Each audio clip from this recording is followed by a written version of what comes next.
नमस्कार दोस्तों, आपके अपने YouTube channel Lakshmi computer talks में आपका स्वागत है। दोस्तों, आज के वीडियो में हम आपसे बात करने वाले हैं एक नई वैकेंसी, जो दोस्तों भारत सरकार द्वारा निकाली गई है। काफ़ी सारे दोस्तों को जानकारी भी होगी और काफ़ी सारे दोस्तों को यह पता नहीं होगा कि यह वैकेंसी क्या है, इस वैकेंसी में कौन-कौन सी पोस्टें हैं और इसकी लास्ट डेट क्या है और यहाँ पे करेक्शन की लास्ट डेट क्या है। इससे संबंधित सभी प्रकार की दोस्तों यहाँ पे हम जानकारी को इस वीडियो के माध्यम से देखने वाले हैं।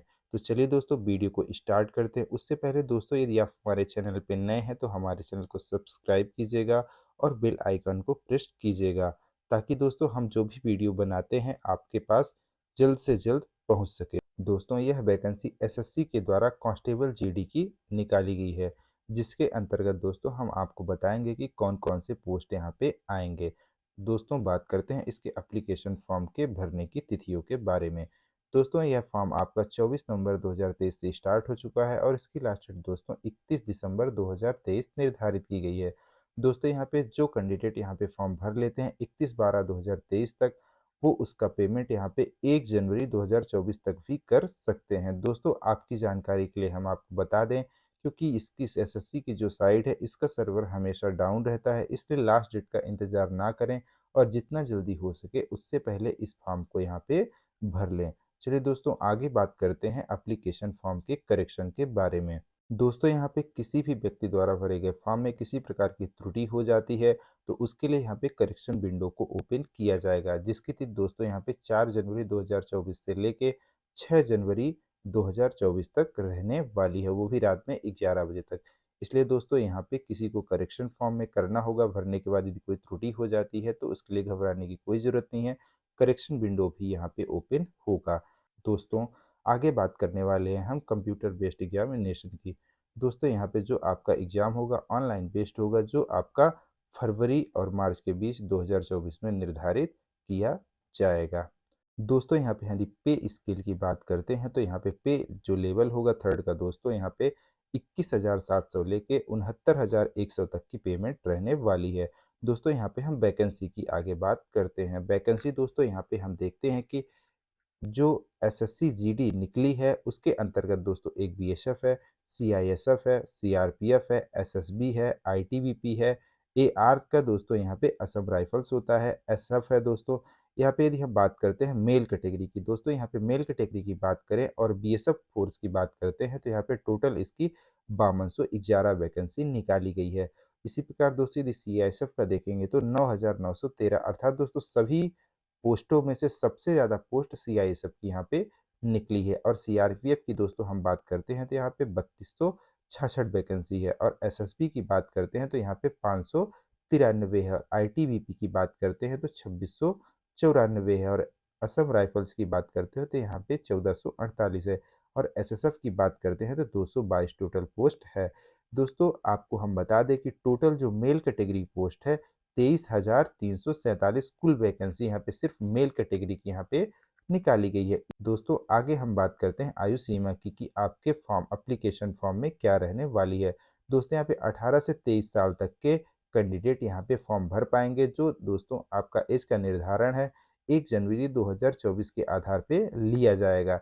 1 जनवरी 2024 के आधार पे 18 से 23 साल के बीच में कंप्लीट होना चाहिए। यहाँ पे दोस्तों डेट ऑफ बर्थ भी लिखा गया है। 2 जनवरी 2001 और 1 जनवरी 2006 के बीच के कैंडिडेट यहाँ पे आराम से फॉर्म को भर सकते हैं। दोस्तों, यहाँ पे कुछ एज रिलैक्सेशन भी दिया गया है, उसके बारे में आगे हम बात करते हैं।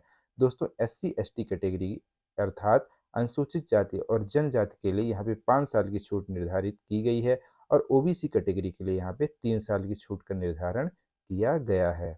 दोस्तों, यदि कोई ईएक्स सर्विसमैन होता है तो उसे 3 साल की छूट यहाँ पे दी गई है। इसी प्रकार दोस्तों यहाँ पे और भी एज रिलैक्सेशन दिया गया है। इसे आप हमारे टेलीग्राम चैनल पे जुड़ के पीडीएफ डाउनलोड करके इस वैकेंसी का वहां से पढ़ सकते हैं। दोस्तों, आगे बात करते हैं हम एजुकेशन क्वालिफिकेशन की। दोस्तों, 1 जनवरी 2024 के आधार पे आपको 10th कंप्लीट होना चाहिए था। दोस्तों, यहाँ पे 10वीं पास होना चाहिए, वो ही कैंडिडेट यहाँ पे फॉर्म को भर पाएंगे, चाहे वो किसी बोर्ड या फिर कोई भी यूनिवर्सिटी हो, उसी के माध्यम से आपको 10th क्लास कंप्लीट होना अनिवार्य है।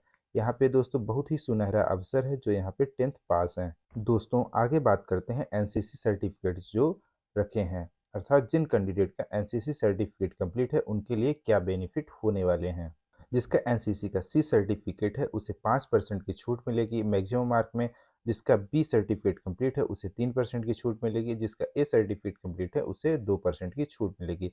अर्थात दोस्तों यदि आपका मान लीजिए पेपर 100 नंबर का होता है तो यहाँ पे 5 नंबर आपको बोनस मिलेगा सी सर्टिफिकेट के लिए।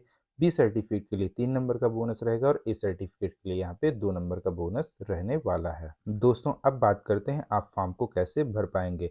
यहाँ पे दोस्तों एसएससी की वेबसाइट है जो हमारे डिस्क्रिप्शन बॉक्स में दी गई है। वहाँ से आप क्लिक करके डायरेक्टली एसएससी की वेबसाइट में जाके वहाँ से एप्लीकेशन फॉर्म को भर पाएंगे। दोस्तों एप्लीकेशन फॉर्म को आपको भरने के लिए पहला स्टेप उसका एसएससी का रजिस्ट्रेशन होता है। रजिस्ट्रेशन होने के बाद दोस्तों आपको वहाँ पे अपना आईडी पासवर्ड डाल के लॉगिन करेंगे तो आपका जीडी का फॉर्म दिखाई देगा। जीडी के फॉर्म में दोस्तों यहाँ पे अप्लाई का ऑप्शन होगा और अप्लाई करके आप फॉर्म को भर सकते हैं। अर्थात दोस्तों आपका 2 स्टेप में यह फॉर्म भरा जाएगा। दोस्तों आगे बात करते हैं एप्लीकेशन फीस की। दोस्तों यहाँ पे लिखा गया है फीस पेएबल RS 100। दोस्तों ये केवल 100 रुपये फीस ही लगी, वो भी केवल दोस्तों किसके लिए, जो मेल कैंडिडेट हैं। मेल कैंडिडेट में दोस्तों जो जनरल कैटेगरी और ओबीसी कैटेगरी के हैं, अर्थात जो जनरल कैटेगरी में आएंगे और ओबीसी कैटेगरी में आएंगे उनके लिए यहाँ पे 100 रुपये का भुगतान करना होगा।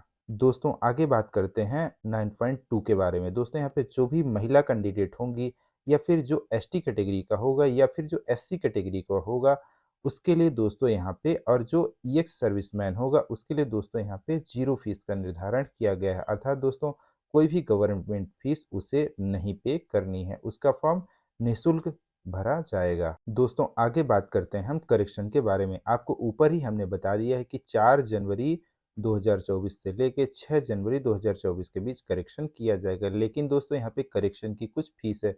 जितनी फीस आपकी फॉर्म भरने में नहीं है उससे ज़्यादा कहीं करेक्शन की फीस है। इसलिए दोस्तों फॉर्म इस प्रकार भरें कि कोई भी करेक्शन का इशू वहाँ पे ना आए। दोस्तों यहाँ पे दिया गया है कि यदि पहली करेक्शन में आप यहाँ पे कोई पहला करेक्शन करते हैं तो वहाँ पे 200 रुपये का पेमेंट करना होगा। उसके बाद रिकरेक्शन आपको फिर से कुछ करना है तो वहाँ पे 500 रुपये फीस पे करनी होगी, तब जाके आपका फॉर्म करेक्शन हो पाएगा। दोस्तों आगे बात करते हैं हम एग्जामिनेशन सेंटर की। एग्जामिनेशन सेंटर दोस्तों रीजन बाय रीजन होने वाला है। सेंट्रल रीजन का दोस्तों यहाँ पे एग्जाम सेंटर दिया गया है और जो ईस्टर्न रीजन होंगे दोस्तों यहाँ पे एग्जाम सेंटर दिया गया है। उसके बाद दोस्तों यहाँ पे जो कर्नाटका या फिर केरला रीजन के होंगे यहाँ पे इधर दिया गया है। और यहाँ पे दोस्तों मध्य प्रदेश रीजन को जो एमपीआर के होंगे यहाँ पे भी उनका एग्जामिनेशन सेंटर दिया गया। दोस्तों आपको हम बता दें कि जब हम एप्लीकेशन फॉर्म को भरेंगे तो वहाँ पे हमें 3 आपको एग्जामिनेशन सेंटर देने होते हैं। तो फर्स्ट प्रायोरिटी हम उसे डालते हैं जिससे हमें हमारा पास होता है और हम आसान तरीके से उसे प्राप्त करके अपना एग्जाम देने आ सकते हैं। इसलिए दोस्तों यहाँ पे प्रायोरिटी देना चाहिए। जो आपका पहला हो वो पास का हो, उसके बाद क्रम से दूर दूर के आप परीक्षा सेंटर को भर सकते हैं। एमपी में दोस्तों पहला सेंटर भोपाल है, दूसरा ग्वालियर है, इंदौर है, जबलपुर है, सतना है, सागर है, उज्जैन है, बिलासपुर है, दुर्ग भिलाई है। दोस्तों यहाँ पे इस प्रकार के और भी रीजन दिए गए हैं जो आपको पीडीएफ में देखने को मिल जाएंगे। दोस्तों आगे हम आपसे बात करने वाले हैं एग्जामिनेशन या फिर जो आपका एग्जामिनेशन होगा उस स्कीम के बारे में। दोस्तों यहाँ हम आपको बता देते हैं कि जो आपका टोटल क्वेश्चन होने वाले हैं वो 80 क्वेश्चन होंगे और ऑब्जेक्टिव टाइप होंगे। हर क्वेश्चन आपका 2 नंबर का होगा। पार्ट ए में दोस्तों यहाँ पे जनरल इंटेलिजेंस एंड रीजनिंग बोला गया है जो 20 क्वेश्चन होंगे और 40 नंबर के होंगे। इसी प्रकार दोस्तों आपके टोटल 4 पार्ट होंगे जिसमें हर सब्जेक्ट के अलग अलग क्वेश्चन 20-20 नंबर के होंगे और प्रत्येक क्वेश्चन 2 नंबर का होगा। दोस्तों जो टाइम ड्यूरेशन आपको दिया गया है 60 मिनट का दिया गया, अर्थात 60 मिनट के दोस्तों आपको 80 क्वेश्चन कंप्लीट करने होंगे। दोस्तों आगे बात करने वाले हैं हम निगेटिव मार्किंग की। दोस्तों यहाँ पे 0.25 की निगेटिव मार्किंग भी होने वाली, इसलिए आपको केयरफुल होके अपने प्रश्नों के उत्तर वहाँ पे सही करने हैं। दोस्तों आगे बात करते हैं हम यहाँ पे पीईटी और पीएसटी के बारे में। जैसे ही एग्जाम दोस्तों आपका क्वालिफाई होगा, रिजल्ट होगा, तो आपको पीईटी और पीएसटी के लिए वहाँ पे बुलाया जाएगा। तो दोस्तों हम बात करते हैं पीईटी की। दोस्तों पीईटी फिजिकल इफिशियंसी टेस्ट। दोस्तों आपका यहाँ पे जो रिमार्क पढ़ लीजिए दोस्तों, यहाँ पे जो लद्दाख रीजन के अलावा है वहाँ पे उनकी जो दौड़ होने वाली है 5 किलोमीटर 24 मिनट पे होगी केवल मेल कैंडिडेट के लिए। और फीमेल कैंडिडेट की यदि बात करते हैं तो 1600 मीटर, अर्थात दोस्तों फीमेल कैंडिडेट के लिए यहाँ पे 1600 जो मीटर होगा दौड़ने के लिए 8.5 मिनट दिया गया है। 8.5 मिनट पे फीमेल कैंडिडेट 1600 मीटर दौड़ पाएंगे। और मेल कैंडिडेट दोस्तों यहाँ पे 5 किलोमीटर दौड़ेंगे 24 मिनट पे। और जो लद्दाख रीजन के कैंडिडेट रहेंगे दोस्तों, उन्हें 1600 मीटर 7 मिनट में दौड़ना होगा। और 800 मीटर फीमेल जो कैंडिडेट होंगे, उन्हें 800 मीटर 5 मिनट में दौड़ना होगा। आगे बात करते हैं दोस्तों पीएसटी के बारे में, फिजिकल स्टैंडर्ड टेस्ट। दोस्तों जो हाइट की हम बात करते हैं तो मेल कैंडिडेट की सामान्यतः 170 सेंटीमीटर होगा, फीमेल का 157 सेंटीमीटर होगा। लेकिन यहाँ पे दोस्तों हाइट के लिए भी कुछ रिलैक्सेशन दिया गया है। दोस्तों यदि हम बात करें एसटी कैटेगरी, केवल दोस्तों यहाँ पे एसटी कैटेगरी के लिए ही है जो कैटेगरी की बात करते हैं हम। मेल कैंडिडेट के लिए 162.5 सेंटीमीटर, फीमेल के लिए दोस्तों 150 सेंटीमीटर यहाँ पे होना चाहिए। इस प्रकार दोस्तों अलग अलग कैटेगरी यहाँ पे निर्धारित की गई है, सभी के लिए आप यहाँ पे नोटिफिकेशन में देख पाएंगे। चलिए दोस्तों मेन आपसे हम बात करते हैं, जब आप फॉर्म भरेंगे तो फॉर्म भरने के लिए साथ आपको एग्जाम फॉर्म का प्रिंट आउट मिलेगा। प्रिंट आउट जो मिलेगा उसी से आपका एडमिट कार्ड निकलेगा। दोस्तों जैसे ही एडमिट कार्ड निकलेगा आप एग्जाम देने जाओगे तो यहाँ पे लिखा गया है, it is mandatory to carry two passport size recent color photographs, original valid photo ID proof having the date of birth printed on the admission certificate।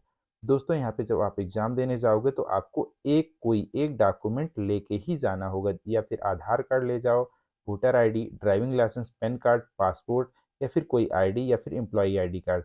इस प्रकार दोस्तों आप कोई भी यहाँ पे आईडी कार्ड लेके जा सकते हैं।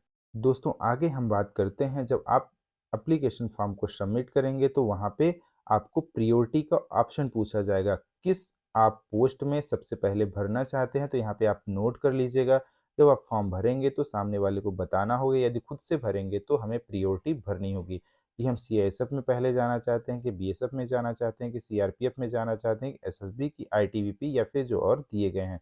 यहाँ पे दोस्तों ये कोड आपको याद रखना है, बीएसएफ का ए कोड रहेगा, सीआईएसएफ का बी कोड रहेगा, सीआरपीएफ का सी कोड रहेगा, एसएसबी का डी कोड रहेगा, आईटीबीपी का ई कोड रहेगा, असम राइफल का एफ कोड रहेगा, और एसएसएफ का एच कोड रहने वाला है।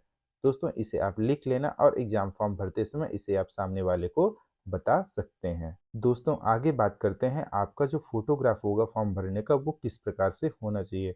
दोस्तों यदि पॉसिबल हो तो फोटो का बैकग्राउंड आप वाइट रखें, और कुछ इस प्रकार जो आपकी स्क्रीन पे दिखाई दे रहा है, इस प्रकार आप फोटोग्राफ अपना कंप्लीट करके रखें और उसे ही अपने फॉर्म में अपलोड करें। या टोपी लगा हुआ या फिर इस प्रकार का एक्स्ट्रा कलर टू क्लोज, इस प्रकार की फोटो जो आपकी स्क्रीन पे दोस्तों दिखाई दे रही है, ऐसी फोटो आपको नहीं लगाना है, नहीं तो एसएससी के द्वारा आपका फॉर्म रिजेक्ट कर दिया जाएगा और आप जितनी भी मेहनत किए रहोगे वो आपकी पूरी पानी में मिल जाएगी। इसलिए दोस्तों आपको फोटो जो रखना है बिल्कुल ओरिजिनल जो यहाँ पे दिखाई दे रहा है, कुछ इस प्रकार की फोटो ही आपको रखनी है और वही फोटो आपको अपलोड करनी है। तो चलिए दोस्तों इस वीडियो में एसएससी की जानकारी बस इतनी ही थी। यदि किसी प्रकार की आपको कोई समस्या होती है, कोई डाउट होता है, तो आप कमेंट सेक्शन में जाके कमेंट कीजिएगा और हम आपको वहां से रिप्लाई दे देंगे। चलिए दोस्तों वीडियो में इतना ही। दोस्तों यदि आप हमारे चैनल पर नए होंगे तो हमारे चैनल को सब्सक्राइब कीजिएगा। दोस्तों यदि ये वीडियो आपको पसंद आई होगी तो इस वीडियो को लाइक कीजिएगा और शेयर कीजिएगा, ताकि यह जानकारी और भी लोगों तक पहुँच सके। थैंक यू दोस्तों। जय हिंद, जय भारत।